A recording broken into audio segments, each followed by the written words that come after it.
Thank you, Dr. Chandaria, for those inspiring words. I now invite Professor Harrison to deliver his keynote address.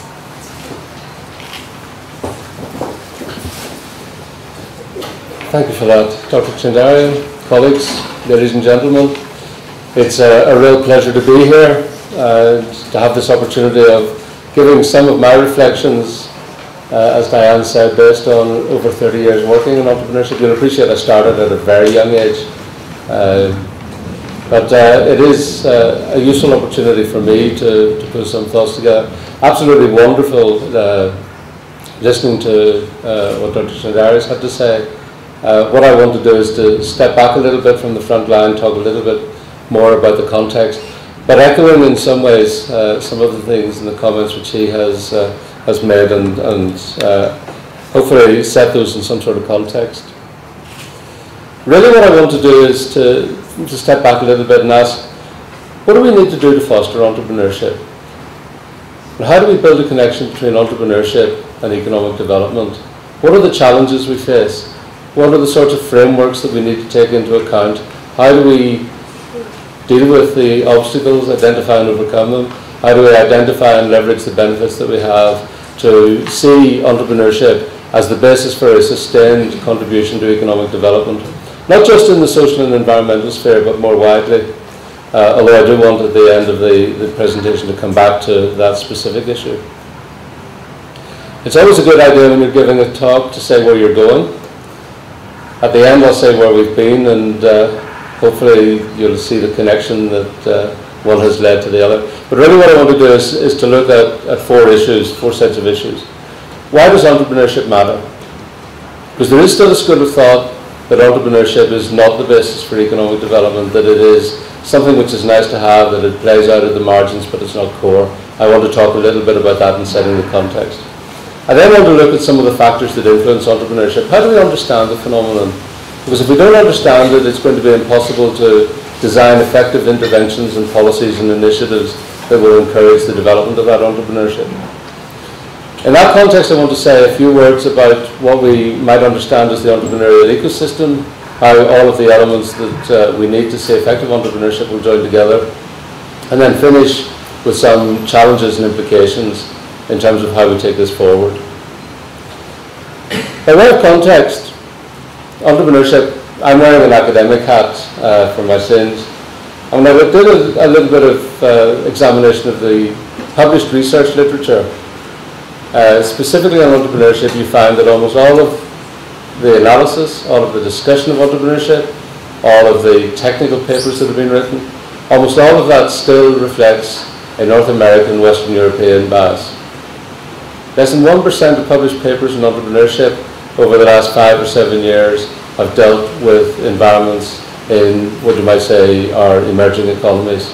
And most of those, almost 3/4 of them, deal with the former Soviet states, with Russia, with China. There is almost nothing published in the mainstream academic research literature on entrepreneurship in Africa. There's very little in South Asia and in other domains. This is a major limitation in terms of our knowledge. But being an entrepreneurship scholar, having a background in entrepreneurship, I see this not as a problem but as an opportunity. The opportunity of examining practice and policy and procedure in the under-researched, under-discussed domains with a view to developing new frameworks, new modes of analysis of entrepreneurship, developing new understandings of what entrepreneurship is, how it plays out and how it can make a contribution. Lingelbach, based on work done in South Africa, among other states, said a number of years ago, and this still remains more or less true today, that entrepreneurship in developing countries is arguably the least studied significant social and economic phenomenon of our times.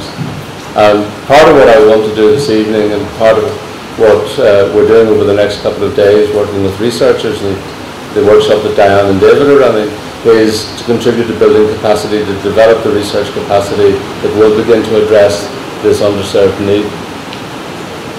So that's by way of context. Why does entrepreneurship matter? Well, it's something to do with starting and stimulating growth. It's part of that vehicle for stimulating economic growth. It provides an impetus to structural transformation in economies. where there isn't a strong business culture, where there isn't a strong business infrastructure, entrepreneurship is being identified increasingly as one way of dealing with that, of overcoming that. It's been identified increasingly as a means of addressing issues like economic stagnation, economic collapse, post-conflict reconstruction. In all of these situations, you see increasingly the call is we've got a crisis in terms of economic growth, we've got stagnation, we're dealing with economic reconstruction post-conflict. What's the answer? Entrepreneurship. What do we mean by that? I want to say something about that in the course of my remarks this evening. And then fundamentally it's about building strength, rebuilding economies in fragile economies which are marginal in every sense of the word. So entrepreneurship potentially is important, but I don't think it's sufficient for us just to say we need more entrepreneurship. That begs the question, what do we mean by entrepreneurship? It begs the question of what is the impact of the context that we're talking about developing? Does that shape how we take that forward? What we know is, if we step back and think about the economics of this, entrepreneurship sits in a context where the long-term,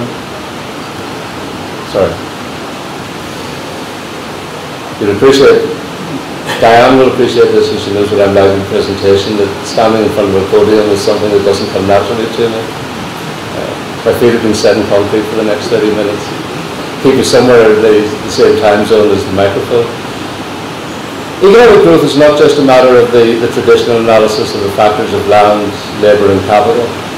Increasingly we see innovation, entrepreneurship, the dynamism, the desire to make things happen, the desire to do things differently, the invention of new combinations and recombinations of those traditional factors of production are drivers for economic development. And this represents a major shift in how we think about the economy.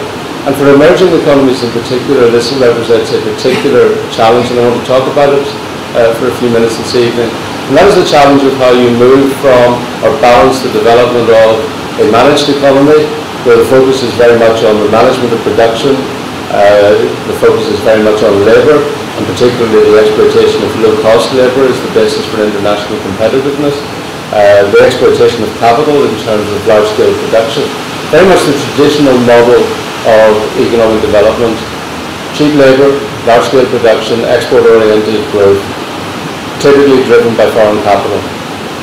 The entrepreneurial economy, as opposed to this managed economy, is one which focuses on knowledge, the exploitation of knowledge assets, R&D, the creation of knowledge capital through university research, commercial research and development activities, entrepreneurship capital, which really is about the capacity to exploit that knowledge. It's fine to have the best university system in the world producing wonderful knowledge, producing graduates who are highly qualified. If you don't have the capacity to turn that into economically meaningful products, you don't have a fully joined up functioning entrepreneurial system. But there is a tension between those two. And emerging economies in particular see the development of both the managed economy and the entrepreneurial economy running in parallel. If you're looking at the debates and the arguments in the advanced industrial world, the debate there is how do we move from a managed economy to an entrepreneurial economy. It's a sequence, it's a transition that has to be engineered. In the emerging economies of the world, the challenge is the development in parallel very often of a managed economy which doesn't fully exist, where the factors of land, labour and capital are not fully and efficiently organised, and the parallel development of an entrepreneurial economy. And there's a tension there because those two pull in different directions.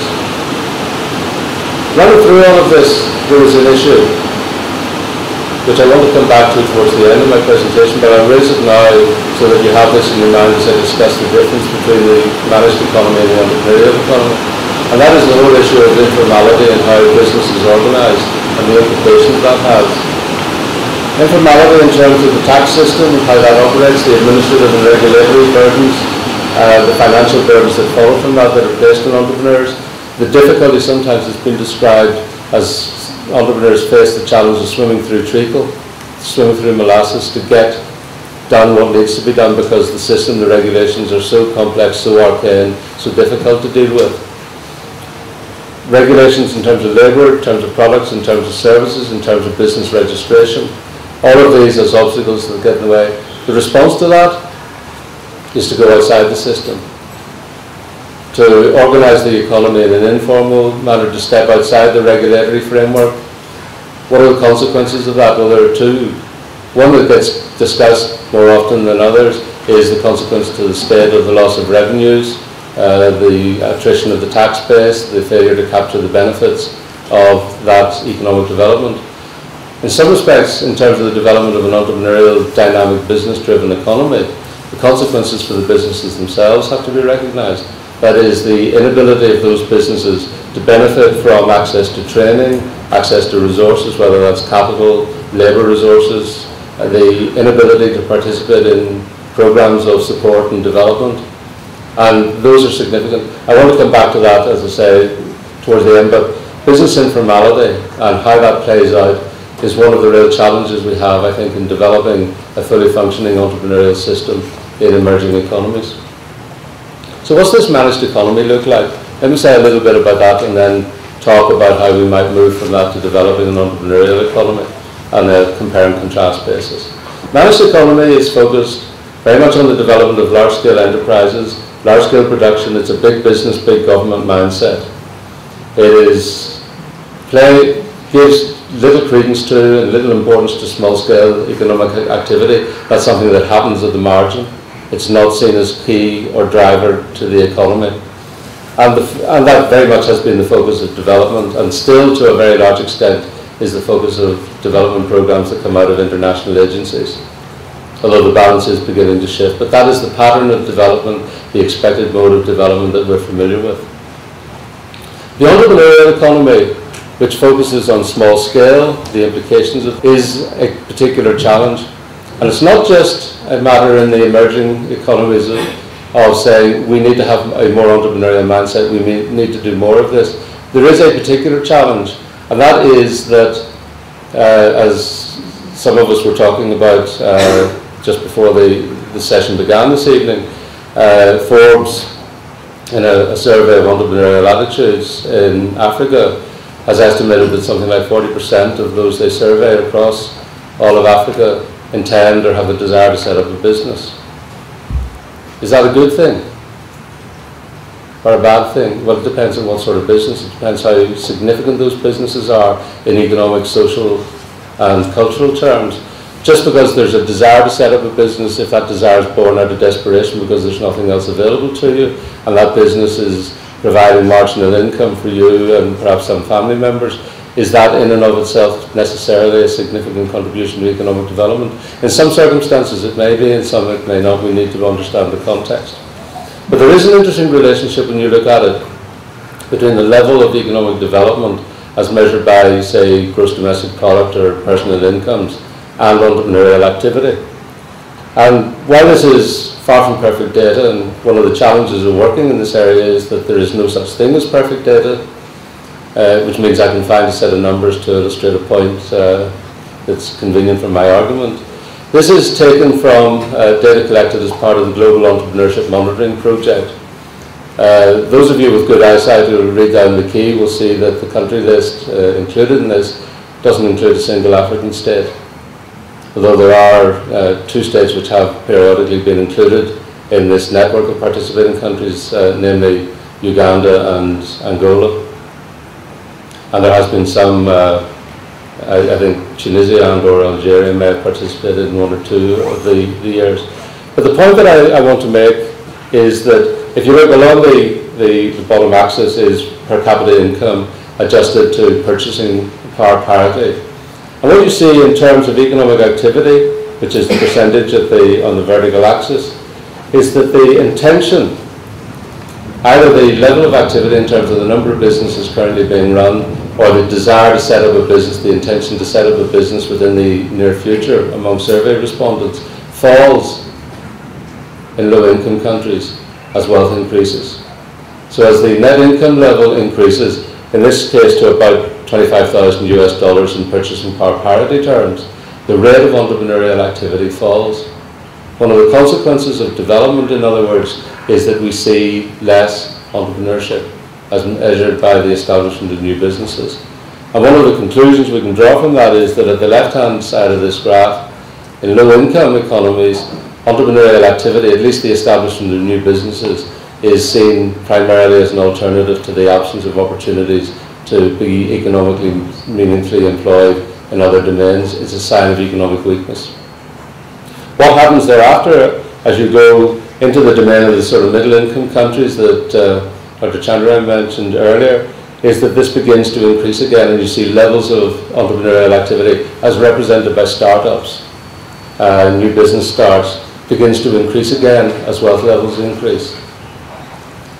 So one of the things I would do is encourage you to think, firstly, is entrepreneurship a good thing in low-income countries, or is it a displacement activity reflecting the failure of countries and economies to generate economic activities at a level that are required to sustain the population? If it is a displacement activity, if it is an alternative, a marginal alternative, the real challenge for us is, how do we change that? How do we engineer this shift from a managed economy, which is focused on large-scale production, which has as a consequence the marginalization of large parts of the economically active or potential economically active population, these 6 million young people that were referred to earlier who are not economically engaged.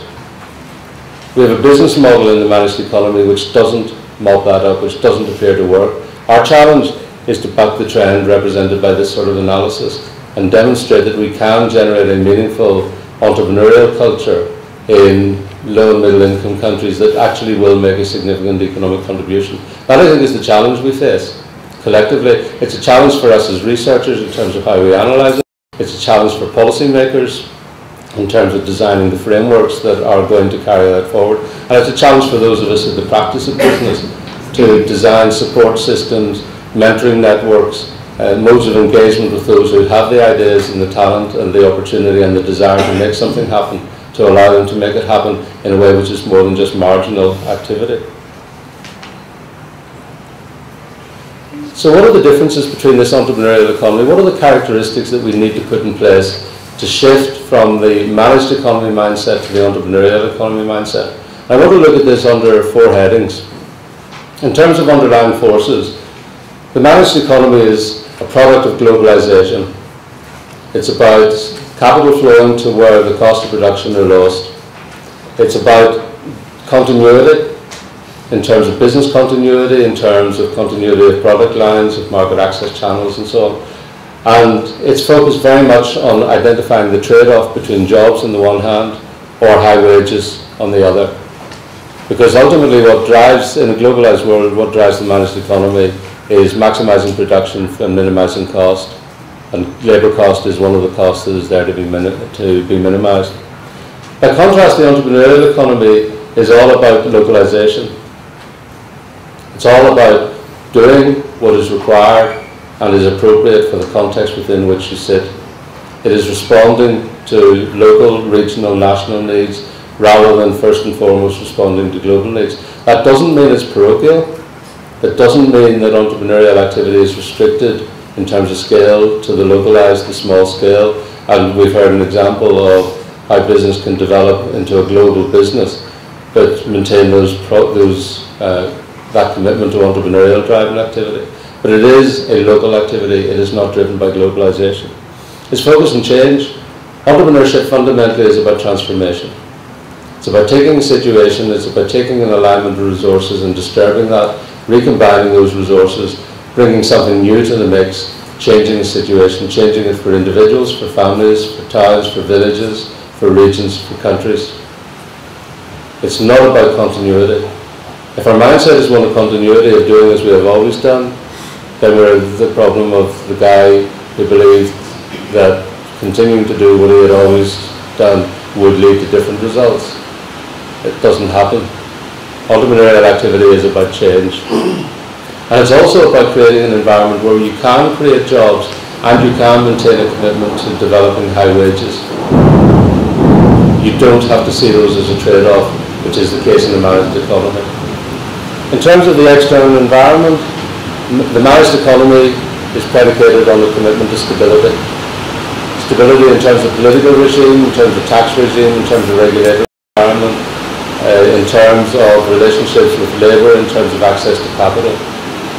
Because it builds on that stability, it trades on it, that's where it's the competitive advantage of the market economy, the managed economy. It's based on specialisation, identifying their advantages, driving them home, exploiting them to the maximum, and it's based on homogeneity. Reference was made to China. I was in China last year, in Chongqing in southwest China, visiting the site in which Foxconn, the largest assembler worldwide of IT equipment, mainly laptops, is building a new factory. Their startup headcount is 50,000. 50,000 employees working into that factory on day one. They have built a new city around the factory to accommodate it when it's up to full production. That city will have apartments for 1.25 million people. The headcount of that plant is up to full manufacturing capacity is 600,000. That is about specialisation and homogeneity. Entrepreneurship is about diversity, about heterogeneity. It's about looking for the things that are different. It's looking for the opportunities. It's looking for the margins between the existing exploited spaces. It's about being innovative. It's driving that innovation through to identify new opportunities and aligning resources to get behind those and exploit them. It's about having a different sort of firm. In the managed economy, we're talking about firms that are based very heavily on the principles of control. The organisation, production, the development of rigid, robust, regular, repeatable, reliable systems and procedures. The ability to see new opportunities, to take advantage of those, to move into new spaces more quickly, more rapidly than your competitors can. The ability of individuals to see, identify and align and access resources necessary to exploit those spaces. It's about flexibility. And it's also about cooperation. And in the entrepreneurial space, cooperation is not the antithesis of competition. You can both compete with and cooperate with your competitor. And you do so out of necessity as much as out of choice, because you don't have the scale to dominate the market. You don't have the scale to be specialist and expert in everything. You identify your strengths and exploit those, and work with others to exploit their strengths if they're complementary to yours. That's the antithesis of the competitive market space that you see in the managed economy. And finally, in terms of government policy, and this is perhaps where there are the most interesting challenges, because we have a network of government policies that are, on the one hand, still rooted in the support for the managed economy and the development of that, but are also being encouraged increasingly to support and invest in the development of the entrepreneurial economy. And there's a real tension for government in this. In terms of goals, the entrepreneurial route is to look for goals that are enabling, is to facilitate the development of opportunity, not to drive it. Because the antithesis of entrepreneurship is a control mindset, which is, there is the path that you must follow, being prescriptive. The last person on the planet, regardless of what country I was standing talking in, the last person on the planet I would want to take guidance from as an entrepreneur as to what I should do and how I should organise my business as a politician or a civil servant. But they can create the framework conditions which makes it possible for me to take and exploit the opportunities that I see. In terms of the target, and I think this is an important point, in the managed economy, the government, the policy driver is predicated on the achievement of outputs, production targets, jobs created, tax base generated, tax yields created, whatever those measures are. In the entrepreneurial economy, what we're focusing on, and what we should be focusing on, are the inputs. Education, business networks, access to capital. What are the conditions that are necessary for the development of an entrepreneurial mindset, and the exploitation of that? Those should and will be the focus of policy, not the outputs. If we get the inputs right, the outputs will take care of themselves. We will get the jobs, we will get the increase to the tax base, we will get the product, we will get the exports, we will get the innovation, we will get the R&D. But it comes as a byproduct. Those outputs are the means of keeping score in the game. Entrepreneurial policy is about investing in inputs, which is the game itself.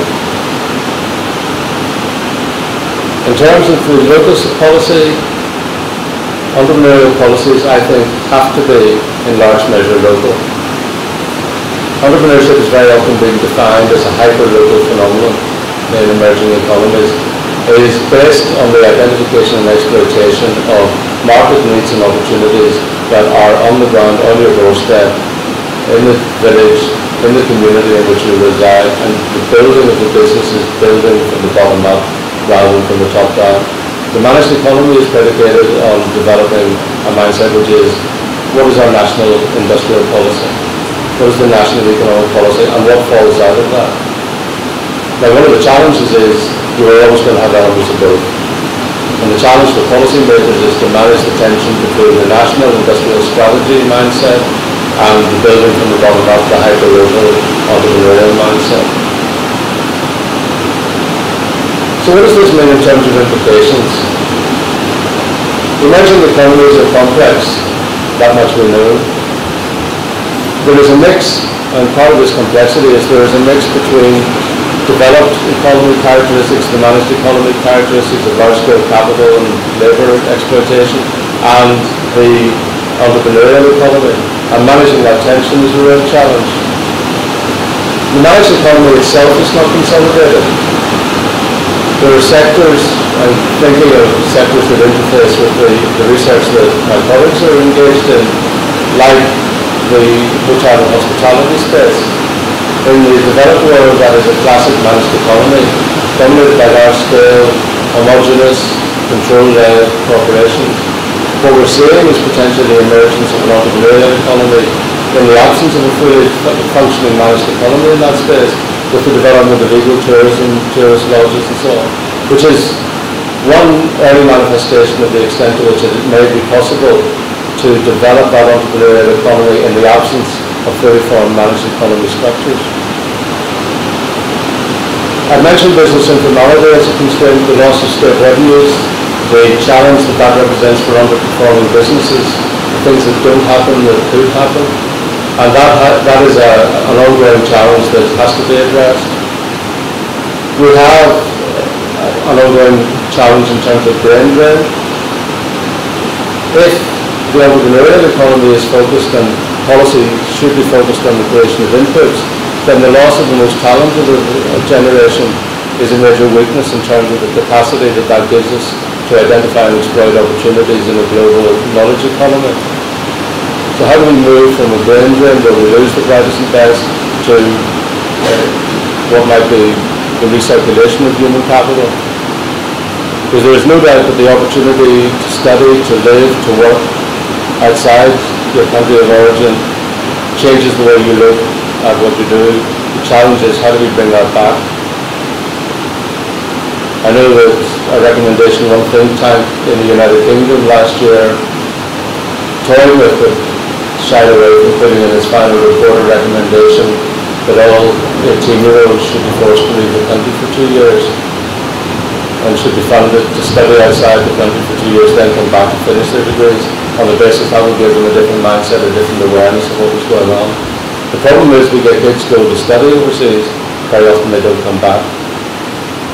And that represents a loss of the input that will underpin a dynamic, entrepreneurially driven economy. And then I think we need to look at and recognize some of the elements on the dark side of entrepreneurship. Not every business established is a good business. Not every business initiative is adding value to the economy. We have issues of the drivers, the motives. Is the drive for business purely personal profit and gain versus the exercise of social and community responsibility? And how do we manage the tension between those? Where's the appropriate dividing line in terms of significance? What are the negative externalities of low quality? If you have, to go back to that graph showing the level of entrepreneurial activity related to income, if you're at the left-hand side of that graph with a high level of entrepreneurial activity at very low income levels in a country, what sort of entrepreneurial activity are you getting?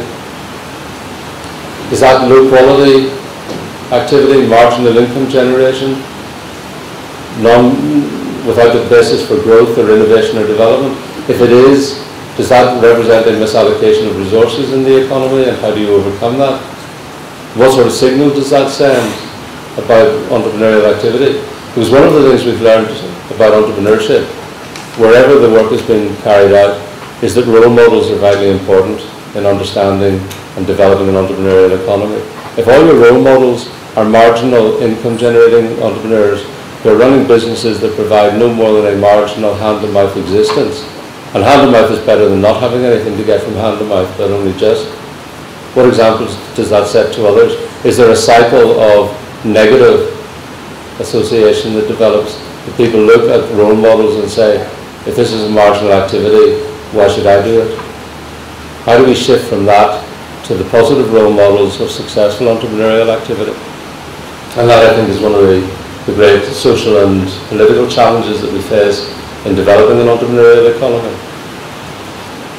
What about the factors influencing entrepreneurship? Those of you who are kind of worried that we're only at phase 2 will appreciate that what you have in front of you, if you follow the text, indicates that actually most of the good stuff is already gone.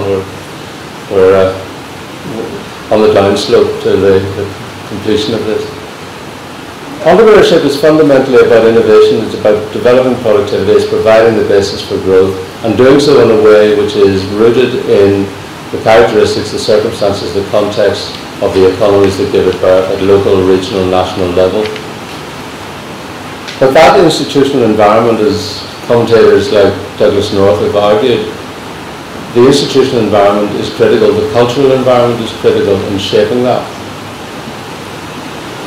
We've talked a little bit already about the importance of the regulatory environment, how that plays out, how the regulations, the way those are framed, set the development of bureaucracy, constrains and can significantly constrain economic activity.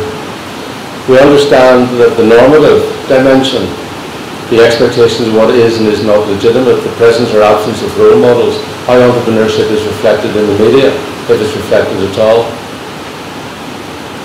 20 years ago in the UK, the word entrepreneur or entrepreneurship in the media had almost entirely negative connotations. It was like calling somebody a crook. In some cases the two were synonymous, of course, but not always.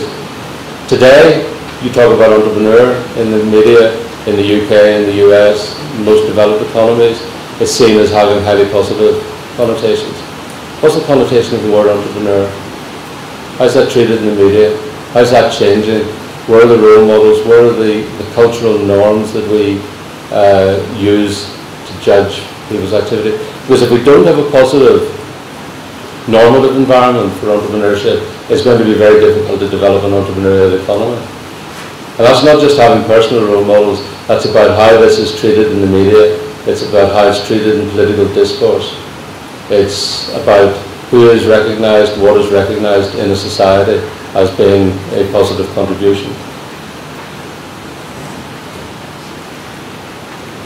In the interest, I was going to talk a lot about cultural capital, but we've touched on many of those issues already, and some of that would overlap with what has been said much more eloquently already this evening.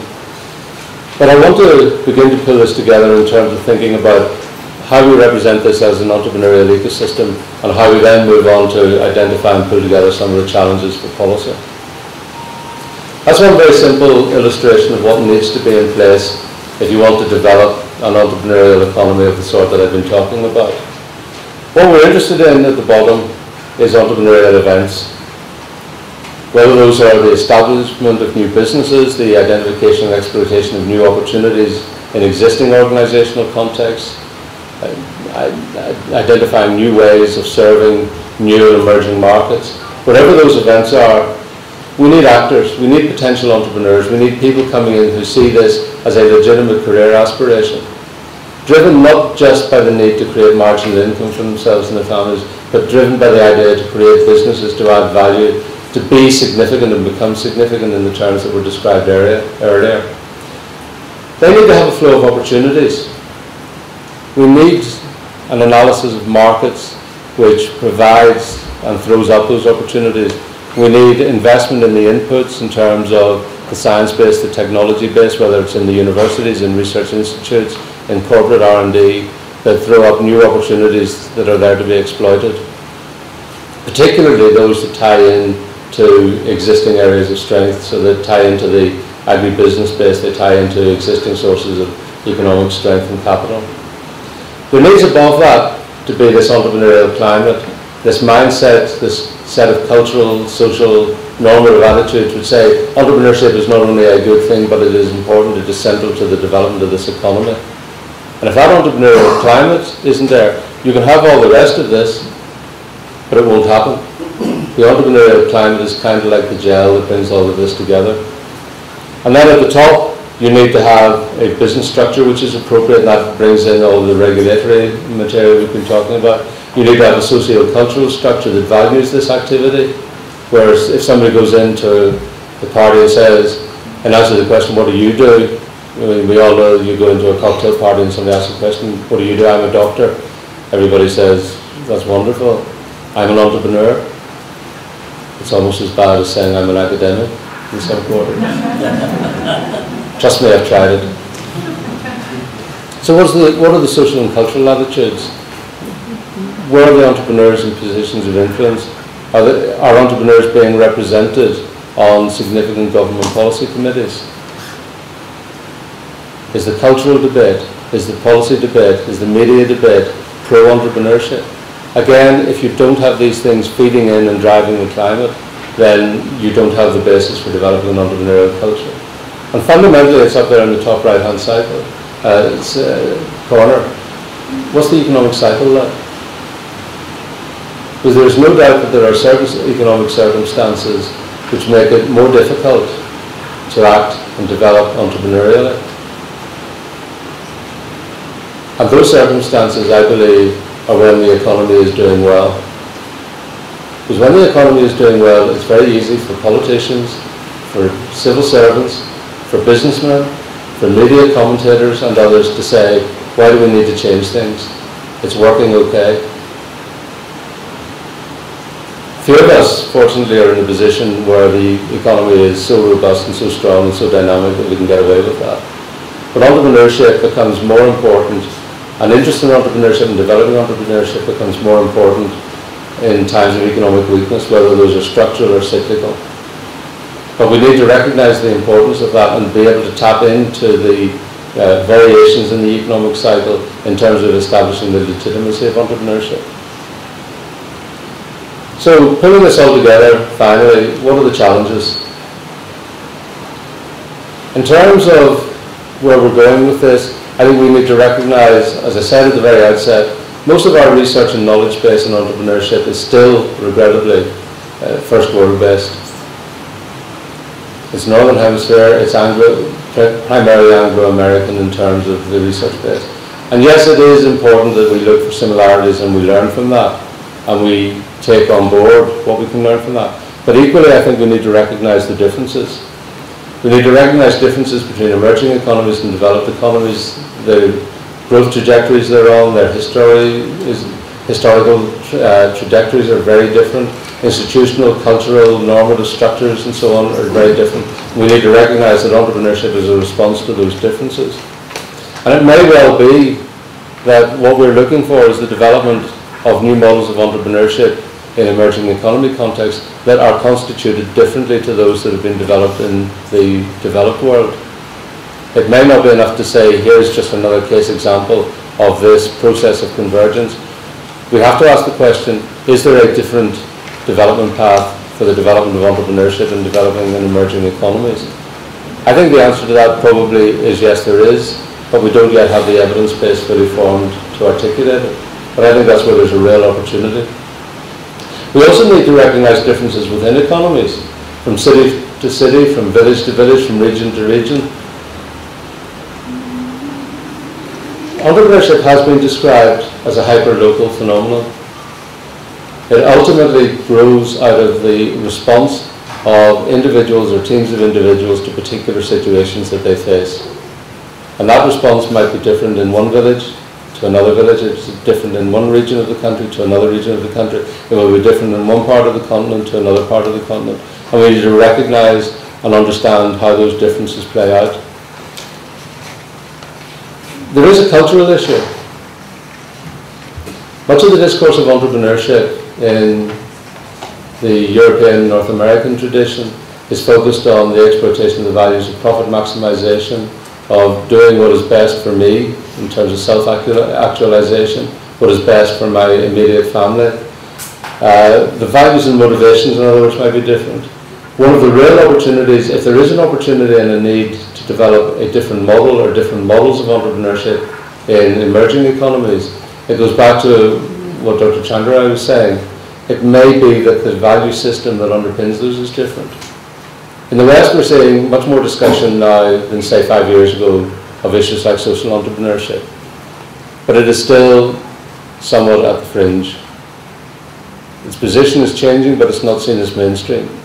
I think there is a discourse developing in emerging economies which sees social entrepreneurship, values-driven entrepreneurship, as central rather than marginal. And I think there's a real opportunity to configure a model of entrepreneurial business development which recognises that, recognises the situation, recognises the circumstances that differentiate the emerging from the developed economies. And that might be a challenge that many of you in the room would like to think about and take up. I know many of you are already working on these issues, both academically and in practice. And then I think we have to ask the question, what does all this mean for entrepreneurship and the bottom billion? If we think about that. Because if we talk about entrepreneurship in that context, we are fundamentally talking about different types of activity. If entrepreneurship is about making a significant difference, that significant difference is different with respect to the starting point. What is a significant difference in upscale New York, or in London, or in Paris, is going to be very different to what is a significant difference in a little village 70 kilometers south of Nairobi. And we need to recognize that difference. We need to recognize the starting point is different. And we need to think through what we mean by entrepreneurship in those very different contexts. And that's a challenge which we've only just begun, I think, to take on. So, policy implications. Just to recap on much of what I've said, we need to broaden the base of potential entrepreneurs with access to the means to start business. Focus on the inputs, what do they need? We need to recognize the importance of diversity. We need to provide opportunities, and entrepreneurship and entrepreneurial activity will provide opportunities for social mobility. How do we manage that at state level? In nation states which are not at the moment characterized by high levels of social mobility. Because entrepreneurship and the commitment to entrepreneurship in some respects represents a threat to the way the state and its institutions are organized. I don't mean just the political institutions, but the social and cultural institutions. There's a real challenge there which has to be overcome. It suggests that we need to develop programs to support each part of the entrepreneurial system. Central to that is going to be coordination. The biggest bugbear in terms of developing policies to support the emergence of an entrepreneurial economy is that one department of government and one branch of one department of government doesn't know what the other departments are doing. In fact, might be engaging in activities that are entirely counter to them. So how do we get that coordination in policy making and implementation put together? We're looking for something which is and requires a long-term political, social and economic commitment. We're not talking about something which is a quick fix. Building an entrepreneurial ecosystem is not something that's going to be done this year, next year, in 5 years' time. It's a generational thing. That doesn't mean we shouldn't bother trying. It means that we need to recognize the realities of this, that what's required to develop from the condition, the starting point that we're talking about, to develop a fully functioning, effective entrepreneurial ecosystem goes way beyond the cycles of normal political processes. And we need to be prepared for that. We need to work through that. And we need to recognize that experience matters. You take this back down to the level of the individual. I mentioned role models earlier. All the research evidence from all over the world suggests that if you want to develop an effective entrepreneurial system, providing experience to the individuals who have the potential to become entrepreneurs is important. Relevant work experience, access to mentors, access to support networks are all vital. So we need role models.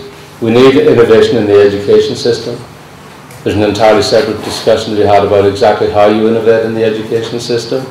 If I had the answers, I probably wouldn't be standing here. I'd have sold them to governments all over the world and would be sitting on an island somewhere. But there's a real challenge with how we manage our education system.